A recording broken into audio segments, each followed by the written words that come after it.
to curbing production.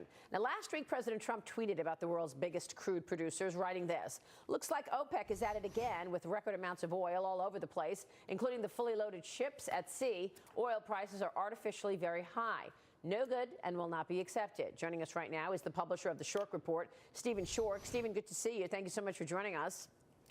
Sure, great so to be what here. do you think? Is oil artificially high at $70 a barrel or close to it? No, not at all. Oil at this price is, I will put the caveat in there that there probably is about $5 risk premium that we're seeing in crude oil prices. And of course, this has everything to do with what we're seeing from a geopolitical standpoint in Syria, Russia, Iran, of course, the situation in Venezuela. But being artificially high, absolutely not. What we're seeing now is a very normal seasonal rise in oil prices.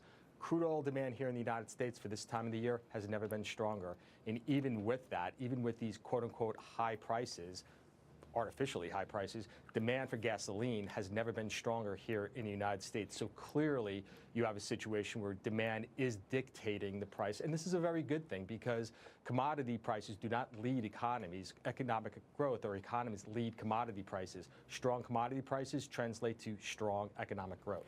Do you think, though, I mean, people, on social media, I've seen people posting the amount that they're paying at the pump. And so they're saying it's the first time I've had to pay over $40 to fill up. I haven't seen prices like this in a long time, and that impacts their pocketbook, so then they think things aren't so good. Do you think that has any impact on things? I think from a psychological standpoint, yes, it does have an impact. From an economic standpoint, absolutely not. And I'll give you an anecdote. In 2014, the last time prices hit $70 a barrel, they were coming down from $100 a barrel, and that was due to not enough demand, too much supply, because the economy was in the doldrums.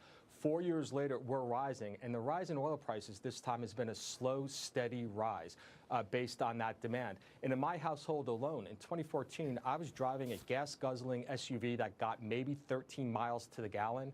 Today, I'm driving an electric hybrid SUV that gets 60 miles to the gallon. So I've cut my demand by 80%.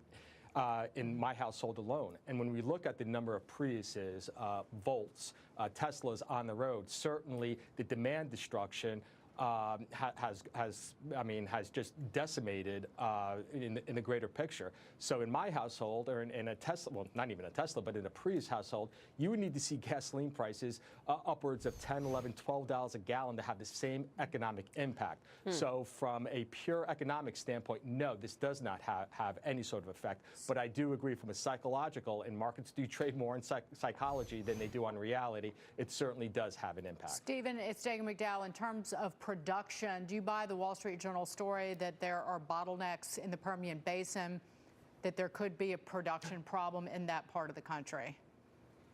Well, absolutely. Permian production is off the charts right now, and this is the most prolific oil field in the United States. What we do know is that oil rigs have been rising. They're now at the highest level since early 2015 when the market began to crash. So clearly investment is coming back into the market. And when we look at the correlation between oil prices and rig counts 4 months later, there's a lockstep move. So production will continue to rise. But yes, Dagan, there certainly are bottlenecks. And we see this because the price of oil in West Texas, in the Permian, is trading at a significant discount to oil in Oklahoma, in Cushing, where you take delivery on the NYMEX contract, and also at discounts to the Gulf Coast. So there are bottlenecks. But what does that tell you? That tells you there's a lot of oil here in the United States. All right, Stephen, it's great to see you. Thanks so much. Right, thank you. We will leave it there. Stephen Schork. Coming up, a Russia probe bombshell. House Intelligence Committee Chairman Devin Nunes says he has seen no intelligence to justify starting an investigation